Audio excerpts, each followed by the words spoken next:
Well, Mr. Vice President, appreciate you taking the time very much. Yeah, thank you. Obviously, you've given your remarks a little bit earlier, but I've never seen any protests like this. We've just had charges announced on Armstrong, Allen, and Will Kelly. What do you make of this whole situation? Well, first of all, if you interrupt a church service, you ought to get arrested, you ought to go to prison. And I think we wanted to send a very clear signal at the Department of Justice that you cannot interrupt people's rightful worship without expecting there to be any consequences. In the same token, you can't assault a law enforcement officer without expecting to get arrested either. So the Department of Justice, I think, has been on the case here in Minneapolis, where we actually, this really started as an anti-fraud operation. I think a lot of folks in the Democratic Party decided they didn't want to talk about fraud from Somalians. They wanted to talk about the brutality of immigration enforcement, as they call it.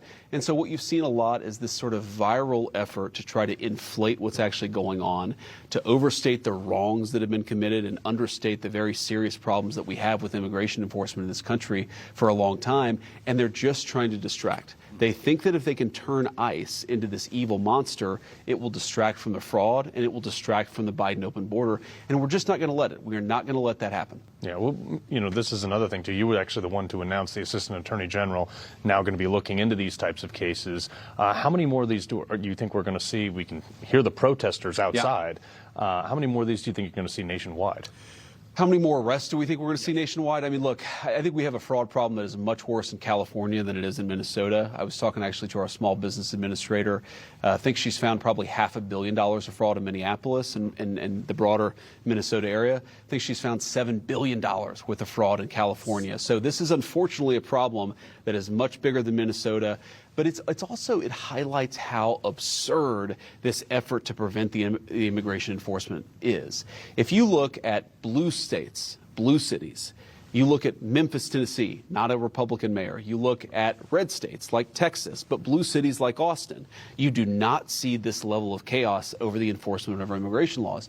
What you have is a small band of very far left people who are doing everything that they can, up to and including assaulting law enforcement officers and raiding churches, to try to make ICE out to be the ultimate enemy and to kind of engage in this weird small-scale civil war against federal immigration law.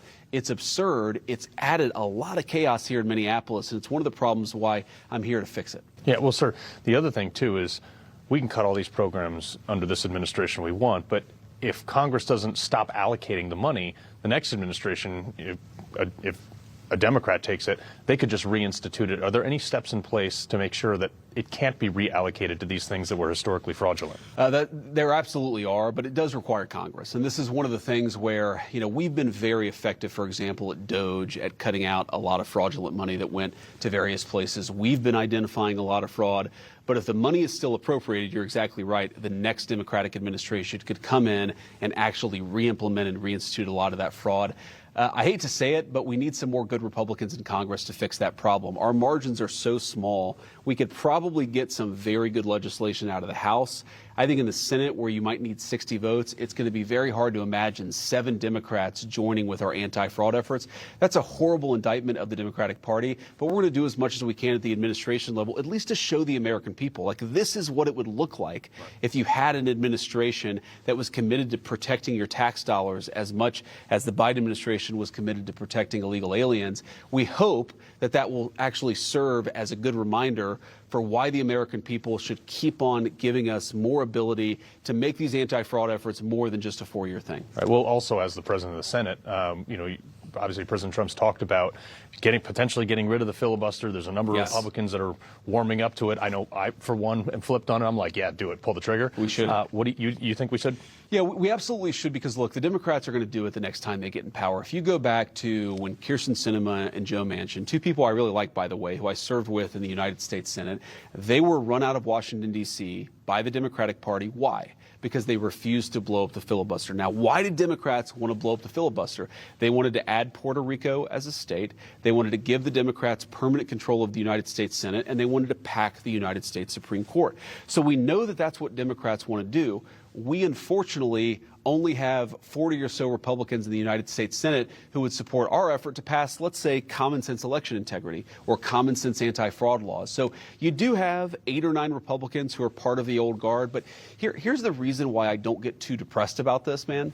As much as it frustrates me, because I want Republicans in Congress to do more to support the president's agenda, the simple fact is, if you go back 5 years ago, there were probably 25 GOP senators who would have supported our agenda. The fact that we're now at 40, the fact that we continue to make good progress in building a greater Republican Party, look, Rome wasn't built in a day, but I think we're making really good progress. No, they didn't have unions either, so a little bit faster and the roads are still in good shape.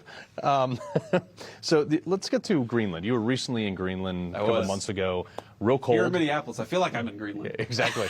Less mountains here, but yeah, no, it is cold.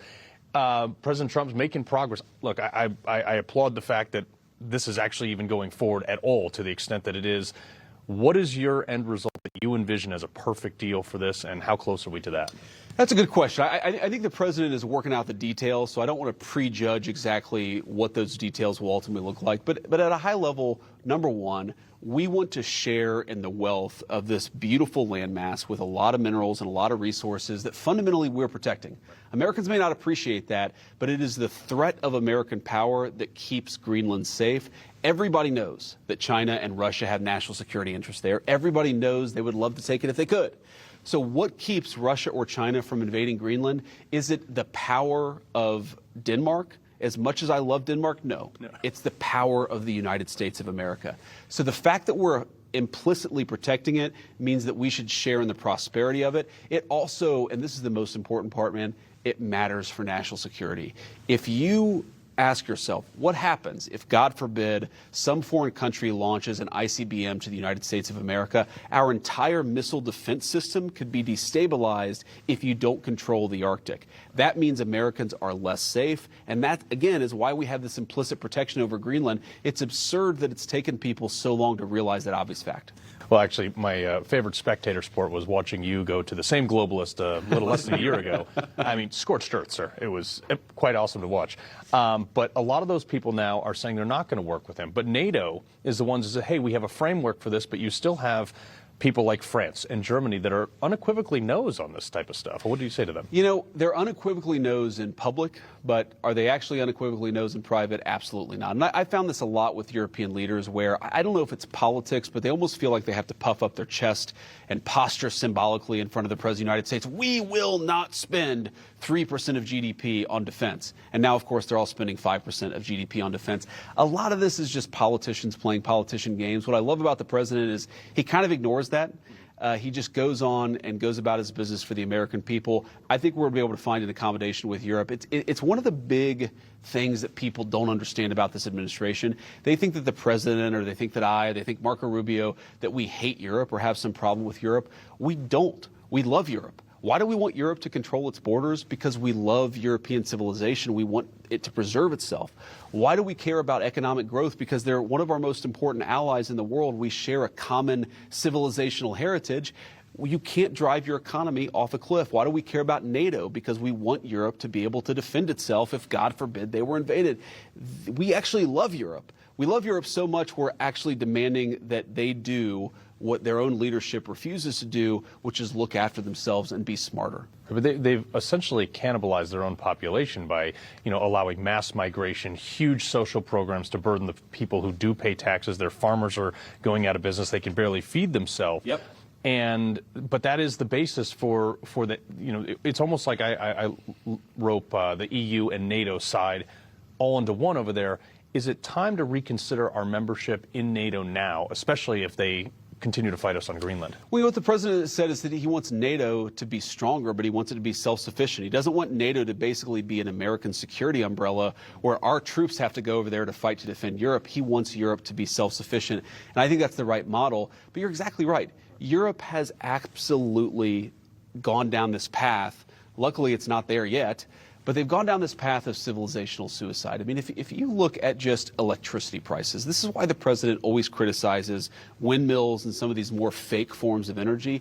In the United Kingdom today, our oldest ally, obviously the country that we came from as the United States of America, the average UK citizen pays 4 times for electricity, 4 times for power what we do here in the United States of America. That is purely bad policy. They've got plenty of energy, but they don't have the smart policies like we do in the Trump administration. You cannot survive as a civilization if in the name of green energy fanaticism, you are making your own citizens pay way too much for power. You can't survive as a population if you're doing third world mass migration that destabilizes your own country and makes it less safe. We're just trying to get back to some common sense policies because, look, if Europe goes down, it'll be bad for America. So we're going to look after our own country. We're going to protect our own borders. We're going to encourage our European friends to do the same. Yeah, I encourage them to be a little bit more like us, like the president did yesterday. Let's talk about the board of Trump peace. was right about everything. They should just get the hat and remember it. Exactly. I mean, It's that simple. I always say there's plenty of room on the Trump train. Just come on, guys. But you got these people out here screaming. By the way, if you were to walk out there right now and talk to some of these people screaming, if you're I think the Secret Service would love that. Yeah. What would you say to them? Well, I'd ask them, why are they here? Like, what do you really, what do you really, that is the one thing I have to say. I don't admire them for anything except for this. It is really cold outside. And, you know, we in the Trump administrations want to deport criminal aliens who are sex offenders.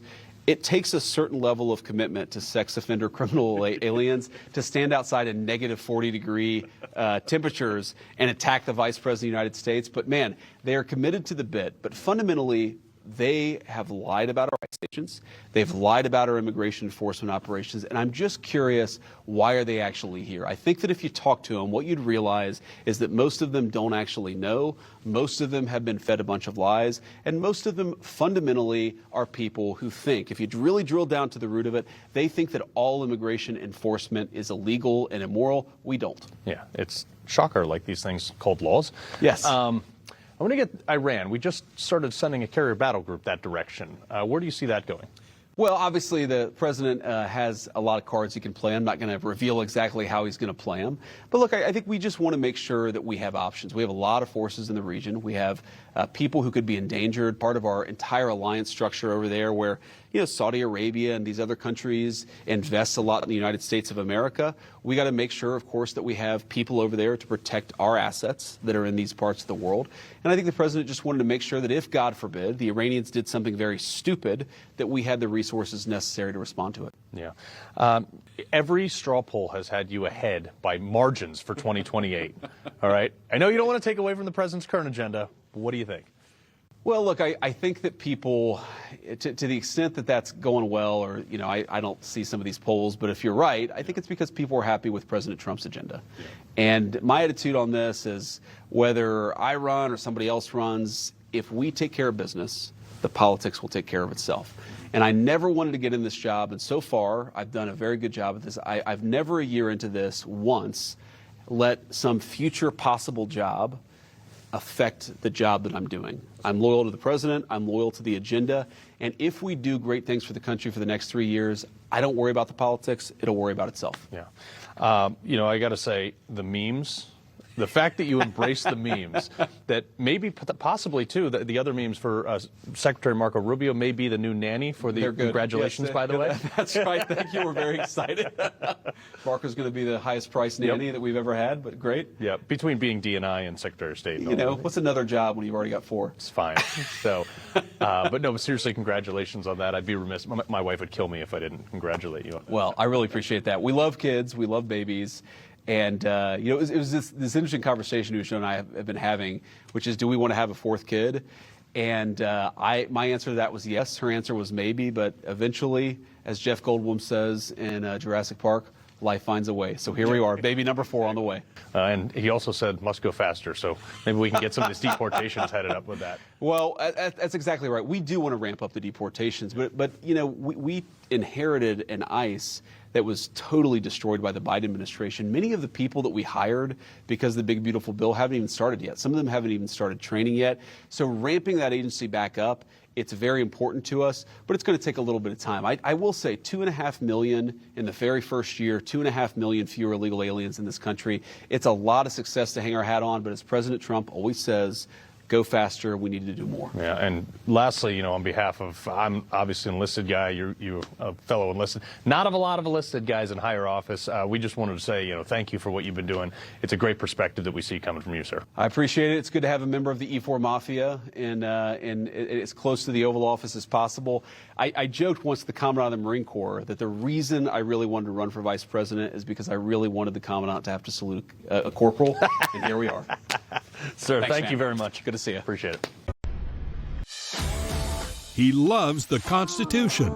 He fights for what's right. He hates the bad guys. He's a freedom warrior. He's your freedom warrior. Watch Carl Higbie every weekday on Newsmax.